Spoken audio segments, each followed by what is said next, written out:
Hello student, my self R S सुनी। Last के video में हम लोगों ने डब्ल्यू लिंक लिस्ट के बारे में समझा था और operation of W link list के बारे में हम लोगों ने नोट्स के थ्रू उसको जो है ऑपरेट किया है। हम कुछ प्रोग्राम्स बना कर आप लोगों को सेंड करेंगे, कम्प्लीटली एग्जीक्यूटेबल। हम उसको टेस्ट करके आपको भेजेंगे, लेकिन पहले हम आपको जो है ये सारे जो है मटेरियल्स और डिटेल्स जो है व्हाट्सएप के थ्रू दे रहे हैं, उसको आप इम्प्लीमेंट कीजिए और उस टॉपिक को इंड होने के बाद हम उसके जो है प्रोग्राम को जो है टेस्टेड प्रोग्राम को आपको देंगे।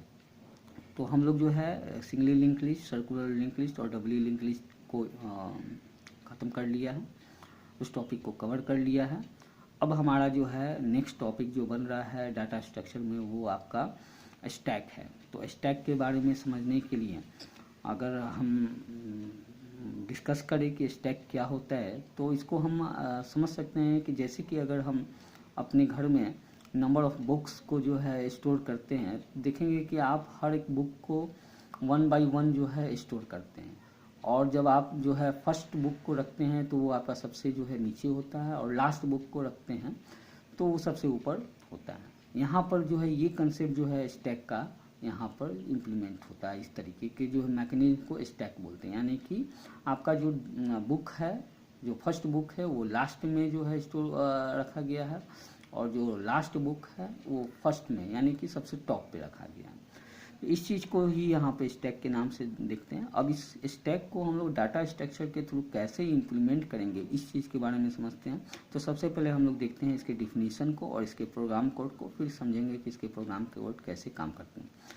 आपको इस वीडियो को देखने के बाद जो है कमेंट बॉक्स में अपना रोल नंबर, नेम और फीडबैक, ये तीनों चीज़ आपको देना है कि आप ये जो है, कई बार हम देख रहे हैं कि स्टूडेंट के पास वीडियो की लिंक, वीडियो के जो है जाते हैं, लिंक जाते हैं, तो वो इमीडिएट जो है रोल नंबर और नेम को वहाँ पे टाइप कर देते हैं। इट मीन्स कि उनका व्यू हो रहा है नहीं हो रहा है, ये बात का केस बनता है। पहले वो रोल नंबर और नेम को जो है टाइप कर देते हैं, लेकिन नहीं, अब आपको करना क्या है कि रोल नंबर, नेम और फीडबैक देना है कि आपको यहाँ पर किस किस चीज़ की समस्या हो रही है, किस किस तरीके का प्रॉब्लम हो रहा है, ताकि हमें ये आइडिया लगे कि आप प्रॉपरली काम कर रहे हैं। अदरवाइज डाटा स्ट्रक्चर के प्रोग्राम आपके अवेलेबल है, आप उसको बिना समझे भी रन करेंगे तो काम करेगा, लेकिन ये लॉजिक आपके जो है प्रोग्रामिंग टाइप का नहीं होता है, ये प्रोग्रामिंग करने का तरीका नहीं होता है। जब तक आप प्रोग्राम के हर एक कोड को लाइन बाय लाइन नहीं समझेंगे, उसको लिखने का कारण नहीं जानेंगे, वो ऐसा क्यों लिखा जा रहा है ये नहीं समझेंगे, तब तक आपको प्रोग्रामिंग नहीं आएगा। इसलिए इसको स्ट्रक्चर को, इस तरीके के मैकेनिज्म को सीखने के लिए हम लोगों को लाइन बाय लाइन इसको जो है समझना पड़ता है, और हम चाहेंगे कि स्टूडेंट भी इस तरीके की चीज़ को समझे लाइन बाय लाइन, ताकि उनके प्रोग्रामिंग में भी थोड़ा सा पकड़ हो।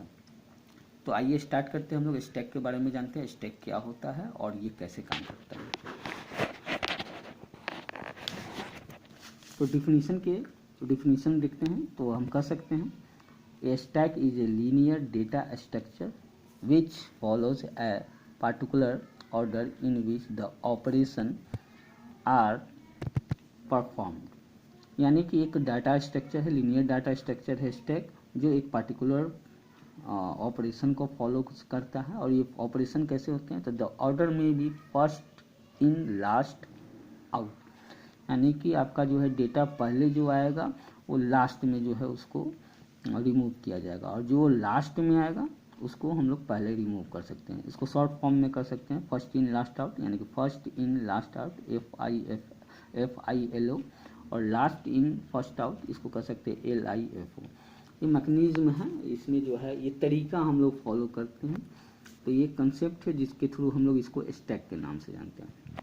अब स्टैक पे ऑपरेशन क्या क्या हो सकता है, तो स्टैक पे ऑपरेशन हमारे जो है 5 तरीके से हो सकते हैं। There are 5 operation perform on stack. अब कौन कौन सा है, तो सबसे पहले स्टैक को क्रिएट करना, उसके बाद चेक करना कि स्टैक खाली है या नहीं, फिर चेक करना स्टैक फुल तो नहीं हो गया। पुश और पॉप, ये 2 ऑपरेशन है। स्टैक में डेटा डालने के जो है मैकेनिज्म को पुश, और स्टैक से डेटा निकालने के मैकेनिज्म को पॉप करते हैं। यहाँ पे देख लीजिए, create stack, to create an empty stack, एक स्टैक को क्रिएट करने का काम करेगा। इज एम्प्टी, चेक करने का, to check whether the stack is empty और not. Again is full, to check whether the stack is full or not, and push operation to add an element in the stack, और pop operation to remove the an element from the stack। अब इस चीज़ को समझने के लिए हम इसको figure के थ्रू अगर समझें तो फिगर के थ्रू ये समझ सकते हैं कि हमारे पास एक कंटेनर है जिसमें, यहाँ पे ध्यान देंगे, एक कंटेनर है जिसमें हम डेटा को डालने का काम कर रहे हैं। तो इस कंटेनर में डेटा को रखने का काम पुश ऑपरेशन होगा, इस कंटेनर से डेटा को निकालने का काम पॉप होगा, पॉप ऑपरेशन होगा। और एक आपका ये इंडिकेटर इसको मान लीजिए, ये टॉप जो है, ये हमने यहाँ पे टॉप लिखा है, ये दिस इज द इंडिकेटर। ये इंडिकेटर काम क्या करता है कि ये चेक करता है कि आपका स्टैक जो है वो खाली है या स्टैक फुल है। क्योंकि हमारे पास जो है स्टैक के जो है दो तरीके के स्टैक बन सकते हैं, एक आपका फिक्स साइज का बन सकता है, एक डायनेमिक साइज का। तो ये जो फिक्स साइज के जो है स्टैक को चेक करने के लिए इंडिकेटर हम लोग प्रोवाइड करते हैं।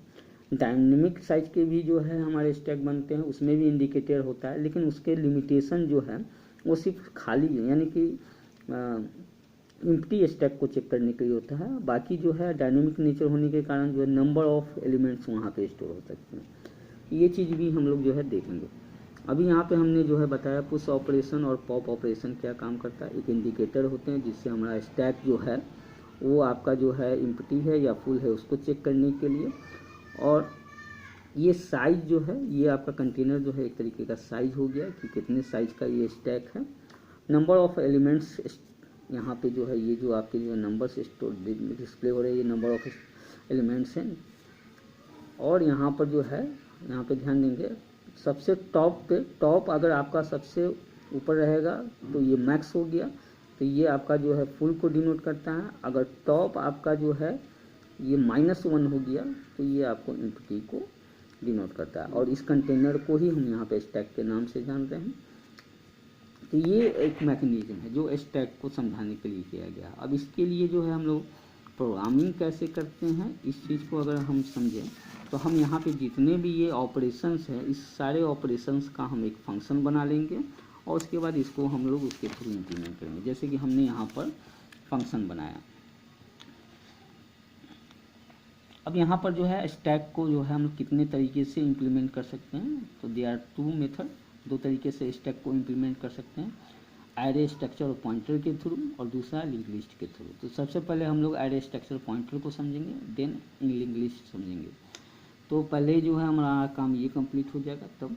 तो अब यहाँ पर प्रोग्राम देखिए, इस प्रोग्राम को इम्प्लीमेंट करने के लिए हम लोगों ने कोड लिखा है। अब ये कोड कैसे काम कर रहे हैं, तो कोड में देखेंगे हमारा जो है stdio.stdlib, देखिए यहाँ पे ध्यान देंगे lib.lib.h है। ये आपका जो है एग्जिट करने के लिए हमारे पास एक फंक्शन होते हैं जिसका जो है कोड हमारे इस हेडर फाइल्स में लिखा हुआ है, इसलिए इसको हम लोग इंक्लूड करते हैं। प्रोग्राम के कोड में जो है एक स्टेटमेंट है, इस कारण से इसको लिखा गया है। उसके बाद जो है इनपुट आउटपुट लेने के लिए हमारे पास हेडर फाइल्स हैं stdio.h और conio.h कंसोल को ऑपरेट करने के लिए। अब यहाँ पर ध्यान देंगे हम लोग जो है एरे यानी कि कंटेनर, जो स्टैक का कंटेनर बना है उसको कैसे बनाते हैं, तो उसके लिए यहाँ पर आपको जो है सिंटेक्स लिखा गया है। ध्यान देंगे यहाँ पे स्ट्रक्चर टाइप का ही कंटेनर बना रहे हैं। स्ट्रक्चर एरे स्टैक, ये नाम हो गया आपका जो है स्टैक का।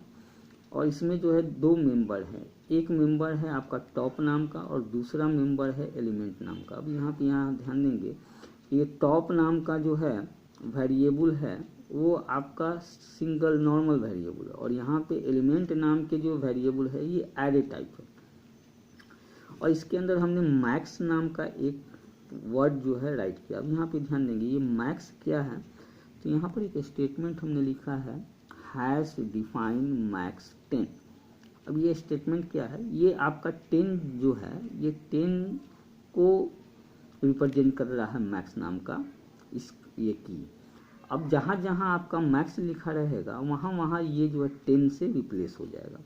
एक तरीके का डिफिनीशन दे रहे हैं आपके इंटीजर डेटा यानी कि कांस्टेंट को एक वर्ड के थ्रू। इसका बेनिफिट क्या होता है कि ये 1 पोजीशन होता है जहाँ से हम अपने डेटा को एक साथ जो है मल्टीपल प्लेस पे चेंज कर सकते हैं। तो यहाँ पे जो है एलिमेंट का साइज क्या हो गया, यानी कि इस एरे का साइज क्या हो गया 10, और यहाँ पे एक वेरिएबल है। अब ये पूरा का पूरा जो है इसको हम लोग टाइप डिफिनीशन प्रोवाइड कर रहे हैं, यानी कि स्टैक एरे स्टैक को हम लोग सिंगल नाम से जान रहे हैं, that is called a stack. अब ये ए स्टैक जो है, ये ए स्टैक पूरा का पूरा जो है आपके इस पूरे लिस्ट को, ये पूरे जो है स्टैक को रिप्रेजेंट कर रहा है, यानी कि अब आप वेरिएबल जो है ए स्टैक के नाम से बना सकते हैं। ठीक है, अब इसको हम लोग डिटेल्स में समझेंगे, जब हम लाइन बाय लाइन कोड को एग्जीक्यूट करेंगे तो इसको और डिटेल्स में हम बताएंगे आपको। उसके बाद हमने एक फंक्शन बनाया है एम्प्टी, चेक करने के लिए कि स्टैक जो है खाली है कि नहीं, उसके कोड को देखेंगे।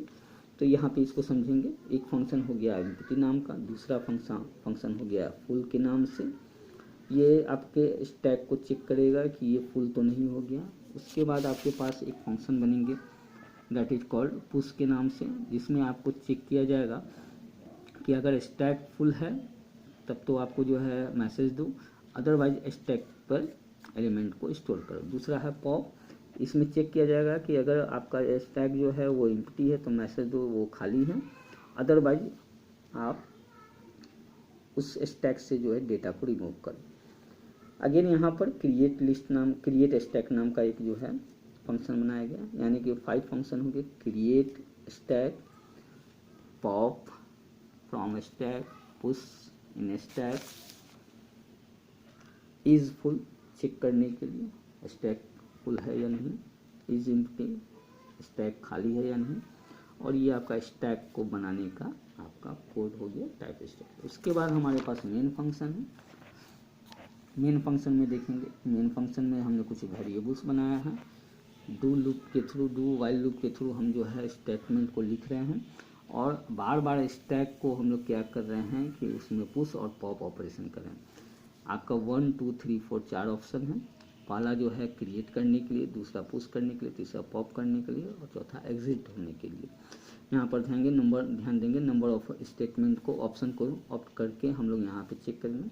आपको 1 जो है फर्स्ट टाइम देना है, यानी कि जब स्टैक क्रिएट करेंगे तब 1 देंगे। उसके बाद जो है नंबर ऑफ टाइम्स पुश और पॉप का ऑपरेशन करेंगे। यहाँ पर ध्यान देंगे, यहाँ पर पुश और पॉप ऑपरेशन जो है 2 और 3 पे परफॉर्म हो रहा है। तो पुश करने के लिए एक नंबर लेके जो है स्टैक में हम भेजेंगे और स्टैक में डेटा को स्टोर करेंगे। पॉप करने के लिए हम लोग स्टैक से डेटा निकालेंगे और उसे रिजल्ट नाम के वेरिएबल पर रख के उसको डिस्प्ले करके देखेंगे। डिफ़ॉल्ट अगर आपका जो है 1 2 4 अगर ऑप्शन नहीं है तो ये फिर इनवैलिड बताएगा और आपका प्रोग्राम जो है एंड हो जाएगा। अब इसके कोड को हम व्हाट्सएप पे भेज रहे हैं और इस प्रोग्राम को जो है आपको बना के चेक करना है, और 1 बाय 1 इस प्रोग्राम को हम लोग लाइन बाय लाइन हर एक कोड को समझेंगे और उसको फिगर के माध्यम से समझेंगे कि हमारा प्रोग्राम जो है हमारा स्टैक कैसे काम कर रहा है। तो आज के लिए इतना ही, इस वीडियो में इतना ही। नेक्स्ट वीडियो में हम लोग स्टैक के ऑपरेशन को लाइन बाय लाइन समझेंगे। Thank you.